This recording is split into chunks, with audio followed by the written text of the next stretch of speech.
Le Centre d'écoute de la Montérégie fête ses 20 ans cette année et pour en discuter, je suis avec Nathalie Barrette, directrice générale. Bonjour, Madame Barrette. Bonjour.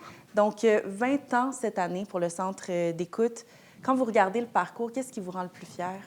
Ah, mon Dieu, fière et pas fière parce que dans le fond, c'est la détresse au centre d'écoute. Donc, les aînés qui font appel à nos services, ils sont pas bien, ils se sentent isolés, ils se sentent seuls. Le nombre d'appels je vous dirais, on est passé de, je ne sais pas, moi, une centaine d'appels au tout début, en 2006, et là, on avoisine à peu près les 23 000 appels par année. Donc, c'est beaucoup d'appels. Mais je suis quand même fière parce que j'ai vraiment beaucoup de bénévoles qui nous aident énormément, parce que sans eux, on ne serait pas capable de justement parler à toutes ces personnes-là, leur permettre de s'exprimer. Donc, et c'est un peu pour ça que cette année, je veux que ce soit festif comme 20e, parce que je veux les remercier. Fait que c'est ça. Ils sont très précieux. Qu'est-ce qui vous attend pour la célébration des 20e?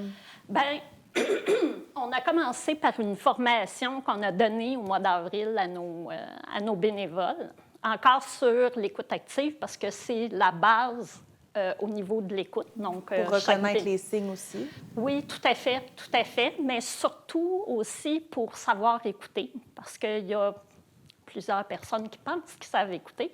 Malheureusement, c'est pas tout à fait le cas. fait que c'est ça. Fait que la formation, c'était comme un rappel. On a parlé beaucoup du silence. Les silences, c'est très important. Première étape. Deuxième étape, comme vous l'avez précisé, le 19 juin, notre agenda. Donc, j'ai déjà la mairesse Alexandra Labbé qui a confirmé sa présence. J'ai les caisses populaires aussi qui seront là, naturellement nos membres. Et ainsi que je vais faire l'invitation aussi aux autres organismes communautaires avec qui on partage, on est sur des tables de concertation. Donc, s'ils veulent se joindre à nous, ça va être super agréable. Et donc, c'est un peu ça. Ça va être la première étape. Et je dirais que là où on va faire notre 20e 20e AGA, finalement. Ça se trouve avec la Maison des générations Ginette Grenier, à Carignan. Et Ginette Grenier se trouve être la fondatrice du Centre d'écoute Montérégie. Malheureusement, pendant la pandémie, elle nous a quittés, mais elle a été là jusqu'à la dernière minute. Donc, c'est un peu lui rendre aussi hommage pour la création d'un organisme qui est très en demande. Pourquoi c'était important de lui rendre hommage pour le 20e cette année? Plusieurs facteurs, mais c'est une femme qui a donné beaucoup à la communauté, qui voulait beaucoup aider les aînés. Donc, pour moi, le centre d'écoute est à son image. Il est vraiment à son image. Fait que c'est ça. Puis c'est de la faire connaître, parce que j'ai des bénévoles, naturellement, malheureusement, qui ne la connaissent pas. J'ai d'autres bénévoles, par contre, qui, oui, la connaissent parce que, entre autres, j'ai une bénévole qu'on va féliciter là-bas pour ses 20 ans de service au centre d'écoute et qui fait toujours partie des bénévoles actifs du centre d'écoute. Donc, c'est exceptionnel d'avoir des gens de cœur comme ça. Puis, quels sujets sont abordés durant cette AGA-là du 19 juin? Bien, au niveau de l'AGA, naturellement, il y a tout la même chose que n'importe quel AGA. Donc, je vais présenter le rapport d'activité, il va y avoir le rapport financier qui va être là.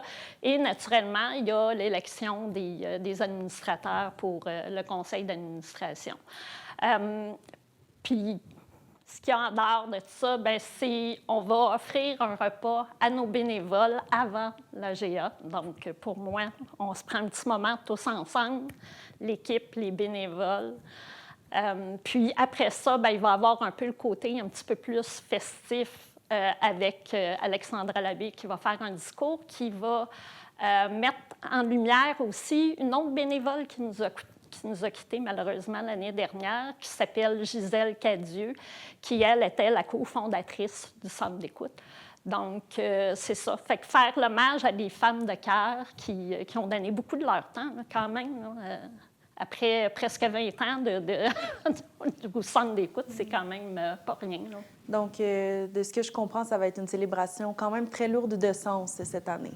Oui, lourde de sens, mais je l'avais aussi dynamique parce que on fait des étapes, on passe à autre chose, mais on ne les oublie pas. C'est important de ne pas oublier ceux qui étaient là à la base, qui ont pensé à faire un centre d'écoute pour aînés parce que c'est le seul centre d'écoute dédié seulement aux aînés à travers la province de Québec. Fait que quand même.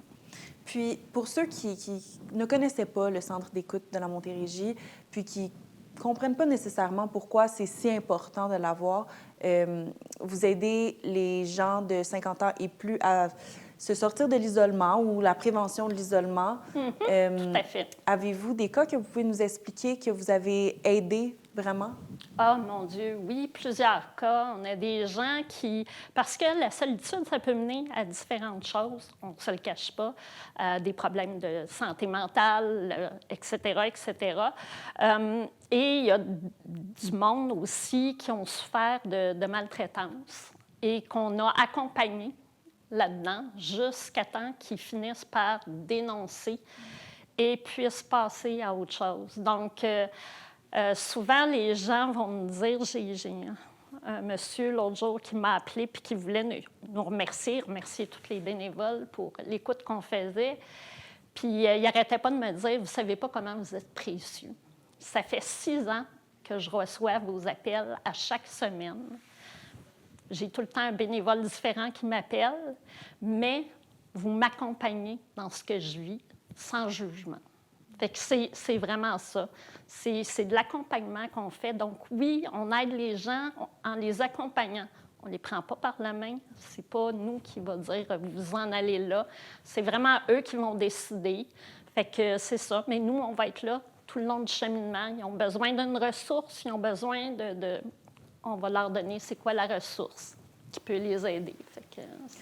Puis, pour des nouveaux bénévoles potentiels là, qui voudraient venir vous aider à votre centre d'écoute, qu'est-ce que ça prend pour être un bon bénévole? Puis, tu sais, ouais. Une bonne écoute, oui, ça, c'est sûr. Je me doutais de cette réponse. Une bonne écoute, de l'empathie, être accueillant, ça, c'est sûr et certain.